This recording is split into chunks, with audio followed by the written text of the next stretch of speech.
Assalamualaikum warahmatullahi wabarakatuh. Halo semua, kembali lagi ke channel YouTube saya, yaitu YouTube Muhammad Rizky. Di sini saya akan menjawab pertanyaan-pertanyaan soal UTS. Baiklah, saya akan memulai pada soal pertama. Pertanyaan pertama, jelaskan mengapa negara perlu menyelenggarakan pendidikan kewarganegaraan secara terus-menerus bagi warga negara, khususnya para generasi muda. Baiklah, saya akan menjawab pertanyaan tersebut. Pendidikan kewarganegaraan perlu secara terus-menerus diselenggarakan agar para generasi muda diharapkan memiliki kesadaran penuh akan demokrasi dan HAM. Dengan bekal yang diajar ini, mereka akan memberikan kontribusi yang berarti dalam mengatasi berbagai masalah yang dihadapi bangsa, seperti konflik dan kekerasan yang terjadi dalam masyarakat Indonesia dengan cara-cara yang damai dan cerdas. Rasa tanggung jawab juga diajarkan dalam pendidikan kewarganegaraan yang tercermin dalam partisipasi aktif generasi muda dalam pembangunan. Generasi muda yang bertanggung jawab akan menyaring pengaruh-pengaruh dari luar, seperti mengambil sisi positifnya dan menolak hal-hal yang tidak sesuai dengan nilai luhur dan moral bangsa. Baiklah, kita akan masuk pada pertanyaan kedua. Apakah yang maksud dengan PBBN dan bagaimana implementasinya dalam lingkungan pendidikan formal? Jawabannya ya, PBBN merupakan proses mempersiapkan rakyat secara mental dengan ideologi Pancasila, kecintaan pada tanah air, kerelaan berkorban untuk bangsa, serta kesadaran akan hak dan kewajiban sebagai warga negara yang bertanggung jawab. Pendidikan pendahuluan bela negara atau sering disebut dengan PBBN ini sering diselenggarakan untuk memasyarakatkan upaya bela negara serta menegakkan hak dan kewajiban warga negara dalam upaya bela negara.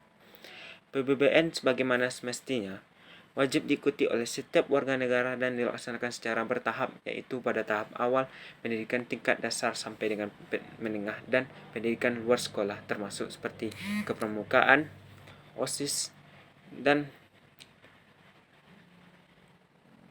ekstrakurikuler lainnya. 2. Tahap lanjutan dalam bentuk pendidikan kewarganegaraan pada tingkat pendidikan tinggi. Secara khusus sasaran yang dicapai adalah membentuk peserta didik agar sadar akan perannya sebagai tunas bangsa dan kader bangsa di masa yang akan mendatang. Baiklah, kita akan masuk ke pertanyaan ketiga. Apakah bangsa Indonesia sebagai bangsa yang hidup bersama-sama dengan bangsa lain di dunia harus memiliki identitas nasional? Mengapa identitas nasional itu penting bagi bangsa Indonesia? Jawabannya ialah identitas nasional bangsa Indonesia bertujuan untuk mempertahankan kesatuan sebuah negara pembeda dari negara lain, landasan negara, dan alat mempersatu bangsa. Indonesia memiliki berbagai macam suku, ras, agama, dan kebudayaan. Salah satu identitas nasional Indonesia yaitu bahasa Indonesia. Apakah kalian tahu bahasa Indonesia? Ya, bahasa Indonesia yang muncul atau berkembang di berbagai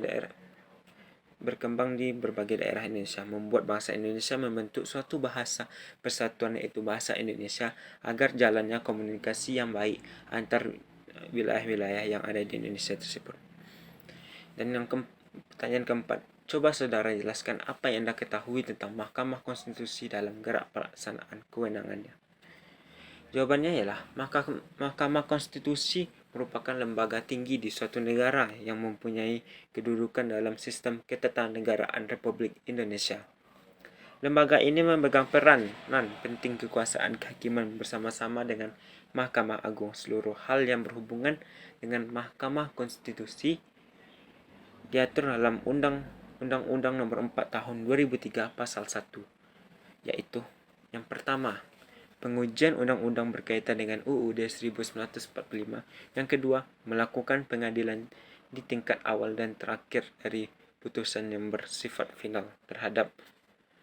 Yang ketiga, mengeluarkan keputusan sengketa terhadap kewenangan lembaga negara yang mana kewenangannya berdasarkan pada Undang-Undang Dasar 1945.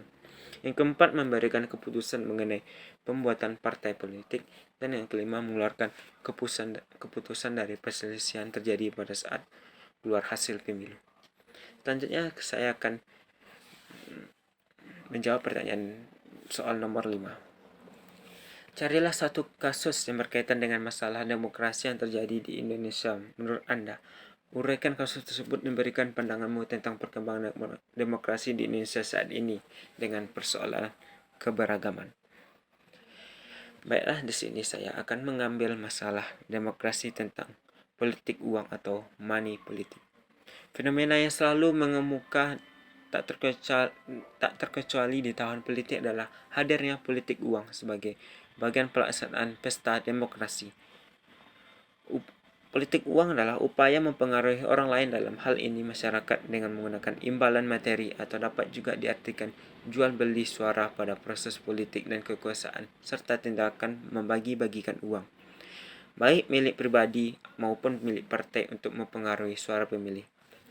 Money politik bukanlah merupakan hal baru bagi sistem demokrasi yang ada di Indonesia, karena sejak awal mula pemilihan secara langsung, praktek-praktek seperti ini sudah berlangsung juga lamanya.